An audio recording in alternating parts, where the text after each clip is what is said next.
अस्सलाम वालेकुम dear students,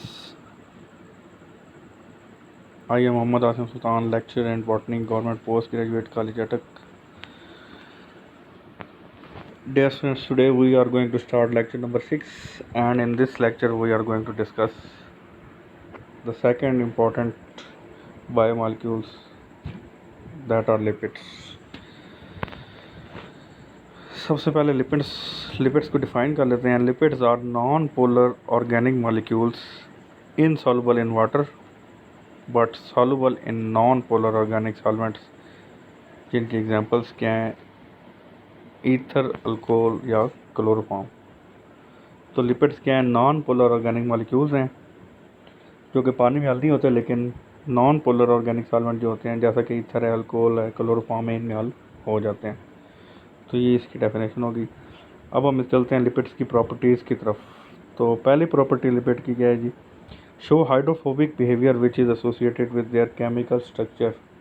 यानी कि लिपिड जो होते हैं ये हाइड्रोफोबिक बिहेवियर शो करते हैं, वाटर हेटिंग बिहेवियर शो करते हैं. और उसकी रीज़न क्या है? उनकी केमिकल स्ट्रक्चर जो आगे जाके हम मज़ीद डिटेल में देखेंगे. फिर है जी, lipid have high portion of C H bond. High proportion होता है इनमें सी एच बॉन्ड का, कार्बन हाइड्रोजन बॉन्ड्स का. और कार्बन हाइड्रोजन बॉन्ड्स क्या होते हैं? नॉन पोलर इन नेचर होते हैं. ठीक है. तो लिपिड्स का स्ट्रक्चर रोल भी है, जैसा कि फॉस्फोलिपिड्स हैं, ये इंपॉर्टेंट हैं, बड़ा इंपॉर्टेंट रोल है इनके सेल्स मेम्ब्रेन्स के अंदर. और उसकी रीज़न ये है कि फॉस्फोलिपिड्स जो होते हैं वो क्या होते हैं? हाइड्रोफोबिक इन नेचर होते हैं. तो मेम्ब्रेन्स की स्टेबिलिटी के लिए बड़े ज़रूरी होते हैं, वरना मेम्ब्रेन्स डिज़ोल्व हो जाएंगी. तो ये हाइड्रोफोबिक होते हैं, इसलिए स्ट्रक्चर रोल प्ले करते हैं. चौथा जो है कि lipids act as short storage compounds. Lipids energy का रिजर्व हैं. फैट्स जो हो गई बहुत कॉमन एग्जांपल है स्टोरेज कंपाउंड के. Most common lipids in plant animals are fats. तो फैट्स अपने अंदर बहुत सारे एनर्जी स्टोर किए होते हैं. फिर नेक्स्ट अगर देखे जाए इनकी प्रॉपर्टी, तो लिपिड है high portion of C H bond and low portion oxygen. इस वजह से फिर क्या होता है? Lipid store double amount of energy as compare to carbohydrates. तो लिपिड्स के अंदर कार्बोहाइड्रेट से डबल एनर्जी होती है. उसकी रीज़न क्या है? कि उनमें carbon hydrogen C H bond जो है, कार्बन हाइड्रोजन बॉन्ड ज़्यादा होते हैं एज़ कम्पेयर टू कार्बोहाइड्रेट्स. और इनमें ऑक्सीजन की प्रोपोर्शन थोड़ा कम होता है, काफ़ी कम होता है एज़ कम्पेयर टू कार्बोहाइड्रेट्स. तो ये मेन रीज़न है इनकी डबल अमाउंट ऑफ एनर्जी की एज़ कम्पेयर टू कार्बोहाइड्रेट्स. फिर ये some lipids provide insulation against atmospheric heat and cold. क्योंकि फैट्स हैं तो फैट्स इंसुलेटर का काम भी करती हैं. बाय हीट है या कूल है तो उससे इंसुलेशन का काम भी करेंगी.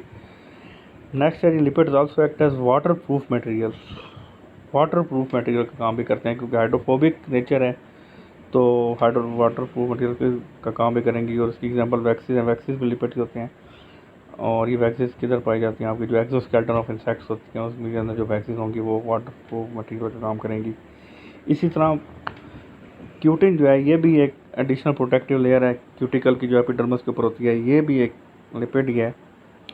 और ये किस किस के ऊपर हो सकती है? लीफ एपिडर्मिस के ऊपर हो सकती है, फ्रूट्स के ऊपर हो सकती है, सीड्स के ऊपर हो सकती है. ये भी जो है ये वाटर प्रूफ मटेरियल का काम करती है, कोटिंग का काम करेगी. तो ये थे लिपिड्स के कैरेक्टरिस्टिक्स. अब हम लिपिड्स की क्लासिफिकेशन को देख लेते हैं.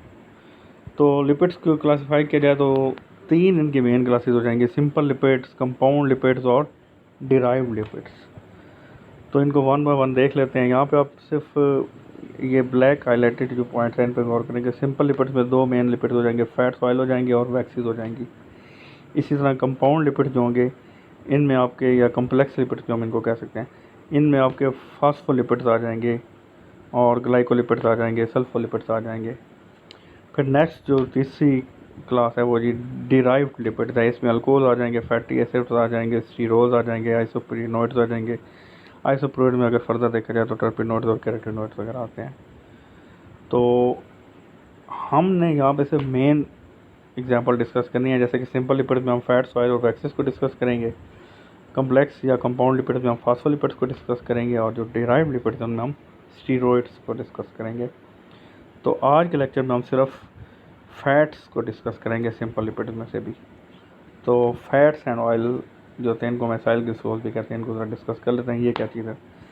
Fats and oil are esters of fatty acid and glycerol. Fats और ऑयल बेसिकली एस्टर्स हैं फैटी एसिड और ग्लिसरॉल के।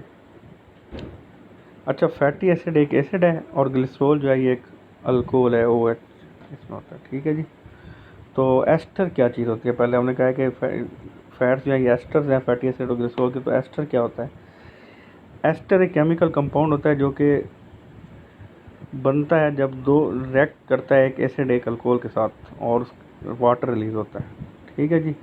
तो chemical compound form by reaction of an alcohol with N acid and water release, तो उसको हम ester कहेंगे। अब ये एग्जांपल भी आपको दी हुई है, ये इथाइल अल्कोहल है, वो रिएक्ट कर रहा है एसिटिक एसिड के साथ, तो ये एक एस्टर बन रहा है और साथ वाटर मॉलिक्यूल रिलीज हो रहा है। ठीक है जी। तो ये थी इसकी डेफिनेशन। प्रॉपर्टीज़ अगर की बात की जाए अगर इसकी फैट्स की, तो fats are compose primarily of carbon, hydrogen and oxygen. इनमें तीन चीज़ होंगी, कार्बन, हाइड्रोजन और ऑक्सीजन। लेकिन कुछ फैट्स में फास्फोरस और नाइट्रोजन भी होती है।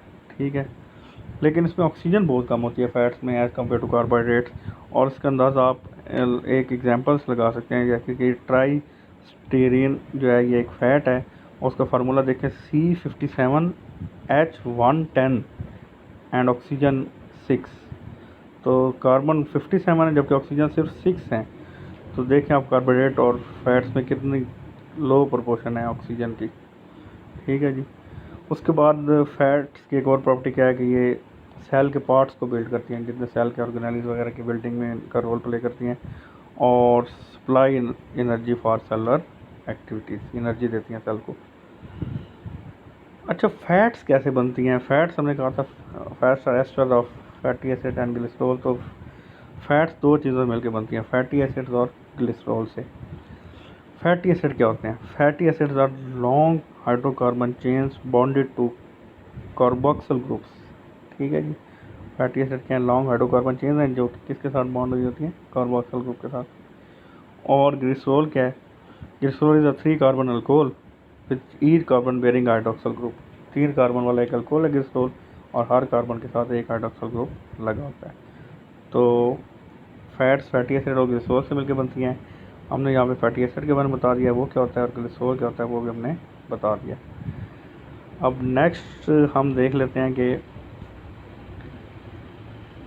फैट्स की टाइप्स डिस्कस कर लेते हैं थोड़ी, कि fats with 3 fatty acids are called triglyceride or tri acyl glycerol. ऐसे फैट्स जिनमें 3 फैटी एसिड होंगे वो क्या कहलाएंगी? Triglyceride or tri acyl glycerol. अब जो ट्राई एसाइल ग्लिसरॉल होता है इसमें 3 फैटी एसिड मॉलिक्यूल्स कंबाइन करते हैं एक ग्लिसरॉल मॉलिक्यूल के साथ। 3 फैटी एसिड होंगे और एक ग्लिसरॉल होगा। फैटी एसिड जो होते हैं वो तीनों कार्बन के साथ, हर कार्बन के साथ एक एक फैटी एसिड अटैच होता है और ग्लिसरॉल की बैकबोन होती है। ठीक है जी। अच्छा, कोई भी फैटी एसिड आप देख लें या फैट देख लें तो उसमें ग्लिसरॉल पोर्शन जो है वो सेम होगा, यानी बैकबोन फैट्स की ग्लिसरॉल होती है। चेंज क्या चीज़ होती है? चेंज फैटी एसिड होते हैं। फैटी एसिड डिफरेंट बना के होते हैं, वो चेंज होते रहते हैं। ठीक है जी। But there are many kind of fatty acid. तो फैटी एसिड मॉलिक्यूल किस बेस पर उनमें डिफरेंस होता है? फैटी एसिड मॉलिक्यूल में उनके लेंथ में, कार्बन चेन्स की, और कार्बन चेन के अंदर कार्बन एटम्स की अरेंजमेंट या कॉम्बिनेशन का भी डिफरेंस होता है। तो कार्बन चेन्स की लेंथ और कार्बन एटम्स की अरेंजमेंट का डिफरेंस होता है। इस बेस पर different types of fatty acid होते हैं, लेकिन ग्लिसरॉल एक ही होता है। और फैटी एसिड चेंज होते जाएंगे और फैट भी चेंज होती जाएगी। ठीक है। नेक्स्ट है जी, most common fatty acids are even number carbon chains. तो ज़्यादातर फैटी एसिड होते हैं उनमें इवन नंबर ऑफ कार्बन होते हैं, जैसे कि यहाँ पे हमने एग्जांपल दिया 40 की रेंज से लेकर 20 की रेंज तक कार्बन एटम्स होते हैं। अगर हम टाइप्स की बात करें तो फैटी एसिड दो तरह के होते हैं, एक होते हैं सैचुरेटेड और दूसरे होते हैं अनसैचुरेटेड। तो इनको थोड़ा डिस्कस कर लेते हैं। सैचुरेटेड फैटी एसिड्स कौन से होते हैं? ऐसे फैटी एसिड जिनमें सिंगल बॉन्ड होता है, ये सैचुरेटेड फैटी एसिड, यानी कि कार्बन एटम्स जो होंगे वो लाइन अप हुए होंगे लेकिन उन सब में सिंगल बॉन्ड होगा और बाकी हाइड्रोजन के साथ वो बॉन्ड बनाएंगे। और इनके फिर मेल्टिंग पॉइंट्स भी होंगे। सिंगल बॉन्ड है तो इनमें हाई मेल्टिंग पॉइंट्स होंगे as compare to unsaturated fatty acids, और ये रूम टेम्परेचर पे सॉलिड होते हैं। ठीक है। और इसकी एग्जांपल के एनिमल फैट्स जो होती हैं वो ऑफन सैचुरेटेड होती हैं। तो animal fats are the example of saturated fatty acids. Mostly. Unsaturated fatty acids की बात की जाए तो इनमें डबल बॉन्ड्स होते हैं, और जिस जगह पे डबल बॉन्ड होता है चेन में, वहाँ पे चेन बेंड कर जाती है, बेंड हो जाता है, ठीक है। तो the chain bend at double bonds, so fatty acid molecule can not align closely with another, तो फिर वो एक दूसरे से क्लोजली अलाइन अप नहीं हो सकते, इसकी वजह से वो वीक हो जाते हैं, और इसी वजह से फिर उनके मेल्टिंग पॉइंट्स भी लो होते हैं, और ये रूम टेम्परेचर पर भी लिक्विड होते हैं मोस्टली। तो यहाँ पे अब ऑयल की डेफिनेशन की गई है। ऑयल क्या चीज़ है? A liquid fat is called oil, a liquid fat is called oil. तो unsaturated fatty acid mostly oil ही होंगे। मोस्ट इसकी एग्जांपल क्या होगी? प्लांट फैट्स आर अनसैचुरेटेड, जैसे कि एनिमल फैट ज़्यादातर सैचुरेटेड फैटी एसिड पर मुश्तमिल थी, तो प्लांट फैट जो थी ये ज़्यादातर अनसैचुरेटेड फैटी एसिड पर मुश्तमिल होती हैं। Fatty acid with one double bond are called mono unsaturated fatty acids, और fatty acid with numerous double bonds are called poly unsaturated fatty acid. ठीक है जी। उसके बाद हम देख लेते हैं स्ट्रक्चर को। अगर आप ऊपर देखें तो ऊपर सैचुरेटेड फैटी एसिड दिखाए गए हैं, कार्बन एटम्स एक दूसरे के साथ लिंक हुए हुए हैं सिंगल चेन के अंदर, और देखें सब में सिंगल बॉन्ड है। बाकी जो कार्बन की बॉन्डिंग है वो हाइड्रोजन एटम के साथ बॉन्ड बना के वो अपनी जो है वो वैलेंसी सेटिस्फाई कर रही है, ठीक है। अगर नीचे देखा जाए तो नीचे अनसैचुरेटेड फैटी एसिड दिखाए गए, इसमें आप देखें कार्बन चेन किस जगह से बेंड हो रही है। कार्बन चेन बेंड हो रही है जहाँ पे डबल बॉन्ड फॉर्मेशन हो रही है, तो जहाँ पे डबल बॉन्ड फॉर्मेशन होगी वहाँ पे कार्बन चेन बेंड हो जाएगी, और यही वजह है कि ये एक दूसरे के साथ closely carbon atoms align up नहीं होते, और अनसैचुरेटेड फैटी एसिड वीक भी होते हैं as compare to saturated fatty acid. तो ये इन दोनों का स्ट्रक्चर था। This was our lecture about lipids, और लिपिड्स में आज हमने बहुत डिटेल में डिस्कस किया है जो है आपके फैटी एसिड्स वगैरह को, फैट्स एंड ऑयल्स को, ठीक है। नेक्स्ट टाइम हम फॉस्फोलिपिड्स डिस्कस करेंगे, और उसके अलावा हम वैक्सीज को डिस्कस करेंगे और स्टीरॉइड्स को डिस्कस करेंगे, ठीक है जी। तो इंशाल्लाह नेक्स्ट टाइम हमारा ये लिपिड्स का टॉपिक जो है ये कंप्लीट हो जाएगा। तो टिल नेक्स्ट वीडियो, अल्लाह हाफिज़, स्टे ब्लेस्ड।